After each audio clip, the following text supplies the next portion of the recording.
हमारी खास पेशकश में आपका स्वागत है। मैं हूं लिली और आज हम आपको उत्तराखंड की राजधानी स्थित एक ऐसे तालाब की हकीकत से रूबरू कराएंगे जिस पर सत्ताधारी भूमाफियाओं की नजर है। आखिर क्या खासियत है उस तालाब की और क्यों उस पर भूमाफियाओं की नजर है, देखिए हमारी ये खास रिपोर्ट।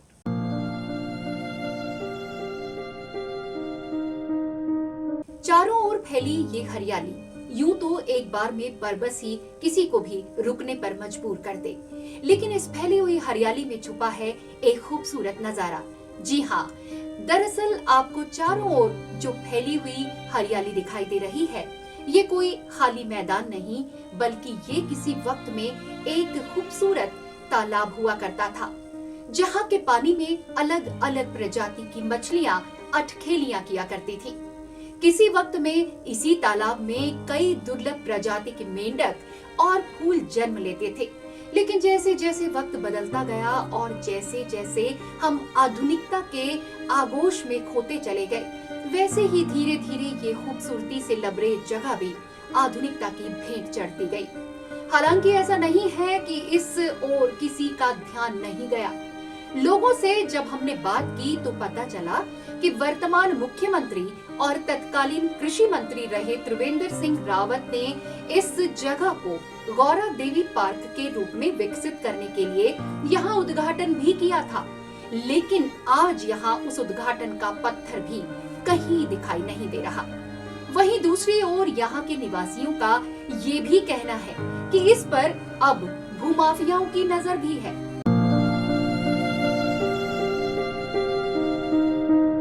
सबसे पहला मेरा जो जिम्मेदारी है एक निवासी होने के नाते, मैं इसको देख रहा हूँ ये धीरे धीरे तालाब से सुखाया जा रहा है और इस पे मुझे सीधी सीधी नज़र भूमाफियाओं की नज़र आती है, क्योंकि इसी का पार्ट एक था जो 5 बीघा उस पर मल्टी स्टोरी बिल्डिंगें तैयार हो गई, जबकि वो इसी का हिस्सा था।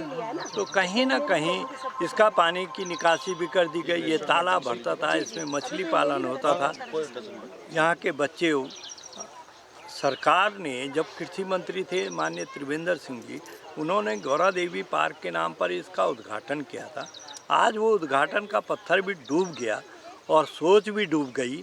मुझे लगता है कहीं ना कहीं भूमाफियाओं के दबाव में इस तालाब को सुखाया जा रहा है, जबकि इसमें सब मंत्रियों ने और संतरियों ने बोर्ड लगाए, इस पे राजनीति करी, इस पे खिलवाड़ करा इसके साथ। तो आज मुझे उतरना पड़ा, लोगों को साथ लेके, लोकल लोगों को साथ लिया है, पढ़े लिखे लोगों को साथ लिया है और हमने शुरुआत करी है कि हम इसको खुद साफ करेंगे। बरसात आने से पहले 45 दिन का समय है, इसका जीर्णोद्धार करेंगे और इसमें बरसात का पानी भरेंगे। अंग्रेजों के टाइम में जब ये हमारी सैनिक सोसाइटी जोधामल टी एस्टेट होती थी, तो इसमें अंग्रेज ने रूलिंग लगा रखी थी कि कोई यहाँ कपड़े नहीं धो सकता।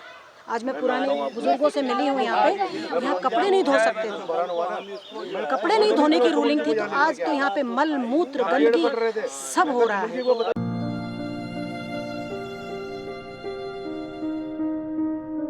जब हमने इस जगह के बारे में स्थानीय निवासी और रायपुर डिग्री कॉलेज की असिस्टेंट प्रोफेसर डॉक्टर मधु थपलियाल से बात की, तो उन्होंने कहा कि यहाँ कई अलग अलग प्रजाति के जीव जंतु पाए जाते हैं, जिसमें खास तौर पर पीले रंग के मेंढकों का पाया जाना बहुत ही दुर्लभ है। साथ ही उनका ये कहना था कि जब यहाँ पर वर्ल्ड वाइल्ड लाइफ फंड की डायरेक्टर आई थी तो उन्होंने हमारी बात का पुरजोर समर्थन भी किया था और ये कहा था कि क्यों अभी तक यहाँ पर फॉरेस्ट और NBA national biodiversity of India ने कोई कार्रवाई नहीं की है।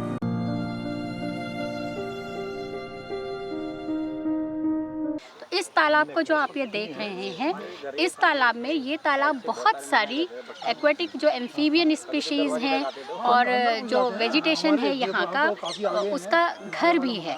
और इस जो ये तालाब है, मैंने पिछले 2 साल पहले मेनका गांधी जी को भी पत्र लिखा था, क्योंकि वो जानवरों के हित के लिए काम करती हैं।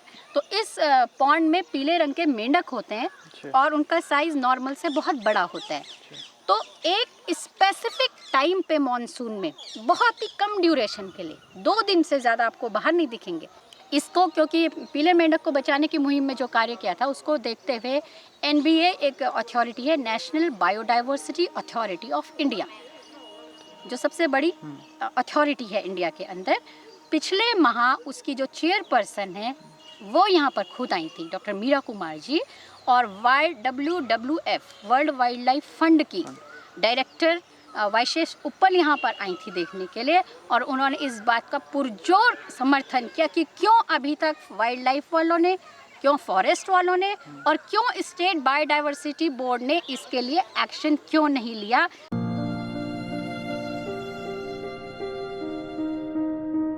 देहरादून से अमित रतूड़ी की रिपोर्ट।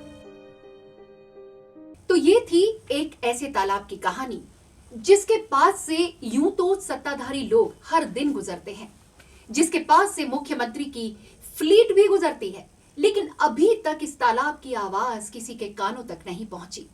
लेकिन अभी भी वक्त है कि हम समय रहते जाग जाएं और ऐसी नायाब चीजों के संरक्षण और संवर्धन के लिए आगे आए। नेशन वन की इस खास पेशकश में इस वक्त के लिए लिली के साथ इतना ही। देश और दुनिया की तमाम बड़ी खबरों के लिए बने रहें नेशन वन के साथ। लिली को दें इजाजत, नमस्कार।